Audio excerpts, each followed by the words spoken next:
Fala pessoal, sejam todos bem-vindos. Vamos aqui para mais uma notícia, mais um conteúdo, trazendo aqui pessoal informações diretamente de Brasília com o canal Revista Oeste.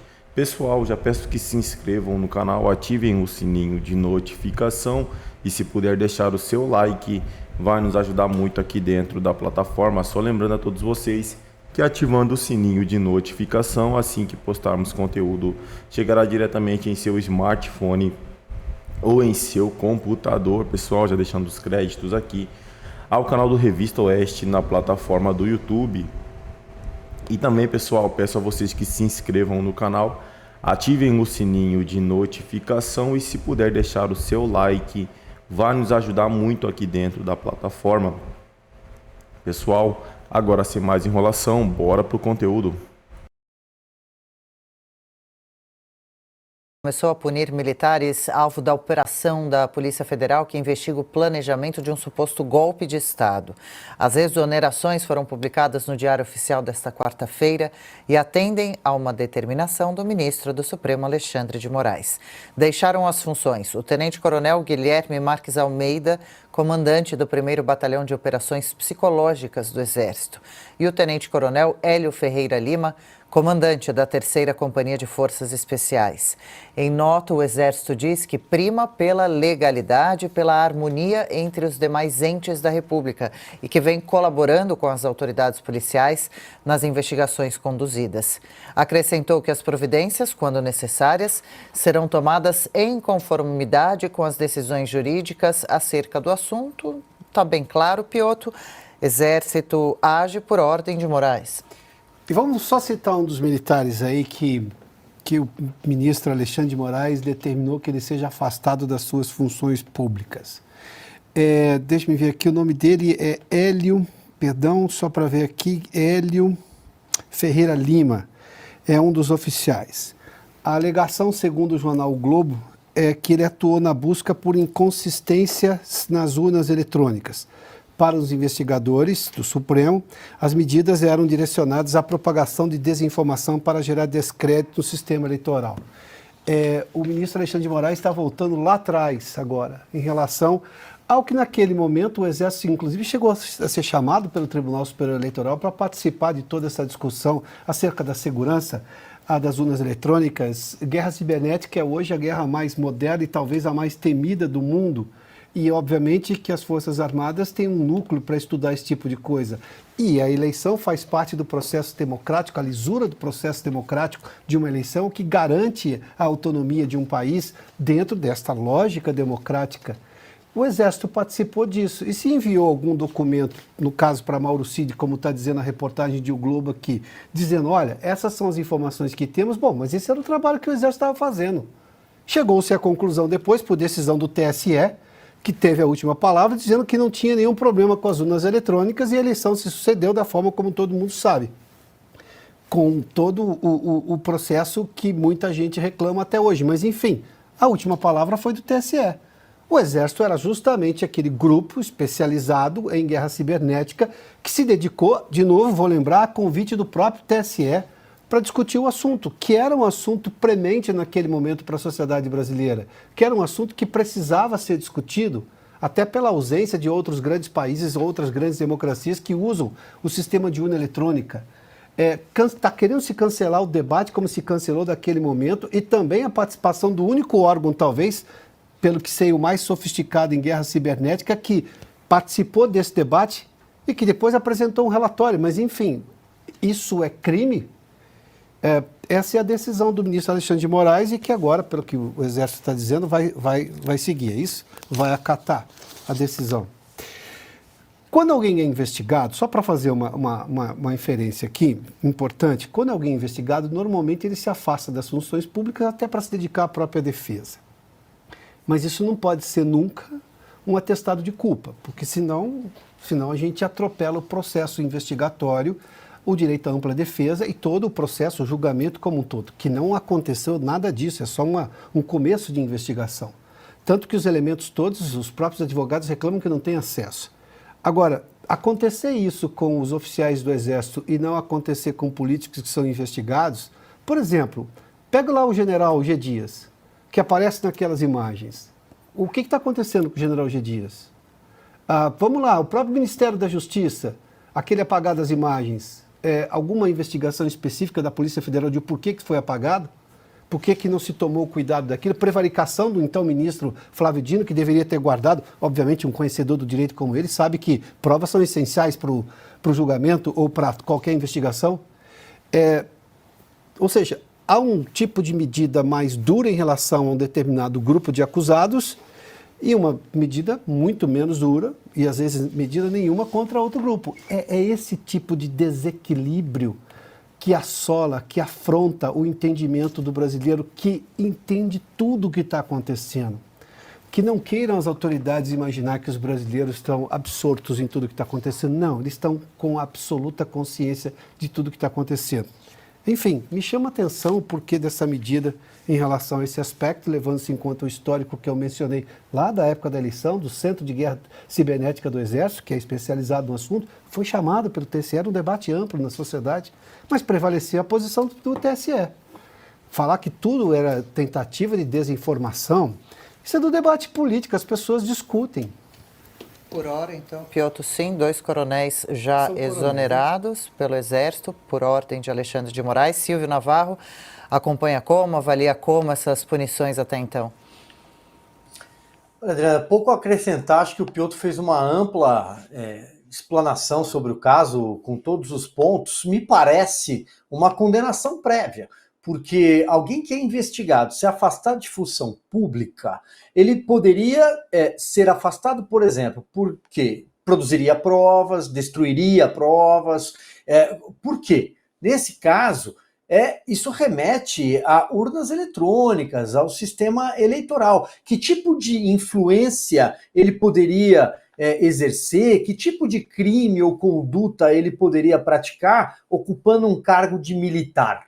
É muito estranho essa relação, não me parece clara. Até porque pouco se sabe sobre todas essas investigações. Nós temos conhecimento dessa operação na semana passada, porque o despacho do Alexandre de Moraes, de 135 páginas, ele levantou o sigilo. Mas e todo o resto? Todo o resto ninguém sabe, é tudo sigiloso. Então, me parece uma condenação prévia, no caso desses 2 militares, a quem não conheço, não sei a reputação que tem, mas, em princípio, eles não iriam destruir nenhum tipo de prova nessa hora. Número 2, o ponto do general G. Dias é crucial. O general G. Dias tinha alta patente e cargo no Gabinete de Segurança Institucional, ele estava na cena do crime, a paisana, orientando manifestantes que, segundo o gabinete do ministro Alexandre de Moraes, eram golpistas que estavam ali tentando abolir o Estado Democrático de Direito, praticaram um golpe de Estado, enfim, entre outras imputações do Código de Processo Penal. E ele foi ouvido pela Polícia Federal num brevíssimo depoimento, depois foi ouvido por a CPI distrital, que apurou o 8 de janeiro, e pela CPI no Congresso Nacional, que virou um picadeiro. E desde então não se tem notícia sobre nada em relação ao G. Dias. Ele não foi indiciado pela CPI, por exemplo, né? O Ministério Público está investigando, segue investigando o general. Ele foi investigado ou punido pelo próprio Corpo Militar, pelas Forças Armadas, pela Polícia Federal, ninguém sabe. Por quê? Porque o general G. Dias é amigo dos reis. Então, ao que parece, é uma condenação prévia. Augusto. Olha aqui. Toda autoridade bem informada e sensata procura evitar essa zona de sombra que é representada pelas Forças Armadas. Desde a proclamação da República, os 2 primeiros presidentes foram generais. Depois foi general também o Hermes da Fonseca em 1910. Os tenentes influenciaram a política brasileira bastante. Veio a Revolução de 1930, cresceu essa influência. O Brasil só não sofreu uma forte influência militar entre 1945 e 64, e mesmo assim, nesse período, tivemos como presidente o general Eurico Dutra e como adversário o brigadeiro Eduardo Gomes. Depois foi candidato contra o Jânio o general Lott, O general Juarez Távora foi candidato contra o Juscelino, você tem a presença militar todo o tempo.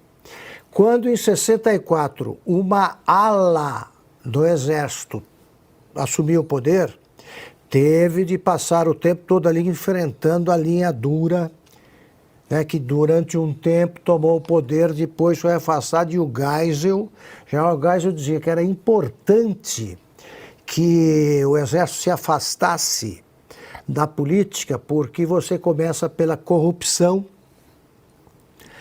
comum,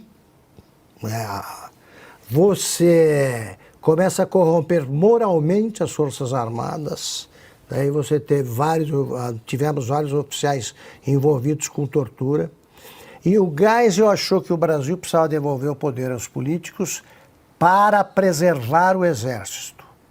Esse pessoal aí que fica dando média temperatura d'água, pareceu boa, avança, eles estão fazendo o que eu nunca vi alguém sensato fazer. Eles estão chamando o que era chamado de Partido Verde Oliva de volta ao palco. E o Exército nunca é uma coisa só, mas eles costumam se unir quando eles sentem que há alguém interferindo demais em toda a instituição, ou então um grupo prevalecendo sobre o outro. Eles estão botando em cena um ator que, por ter se profissionalizado, estava fora da política. O Exército pode voltar a qualquer momento e aí você primeiro enfrenta o desconhecido. O povo venezuelano queria um militar, pediu, apareceu o Hugo Chávez. Ele era um oficial. Nunca se sabe o que acontece.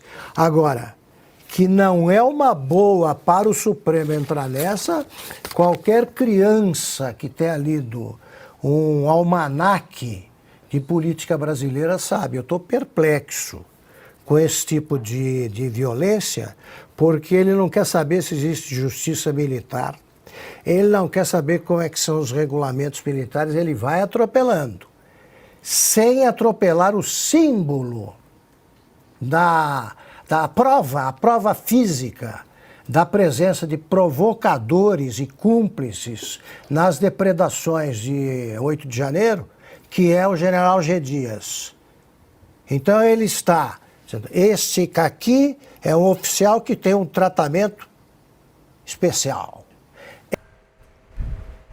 É isso aí, pessoal. Hoje, infelizmente, né, instituições que eram muito respeitadas antigamente, como Polícia Federal, como Exército, hoje simplesmente são capachos de uma justiça que só tem um lado, e falo ali dos togados, né?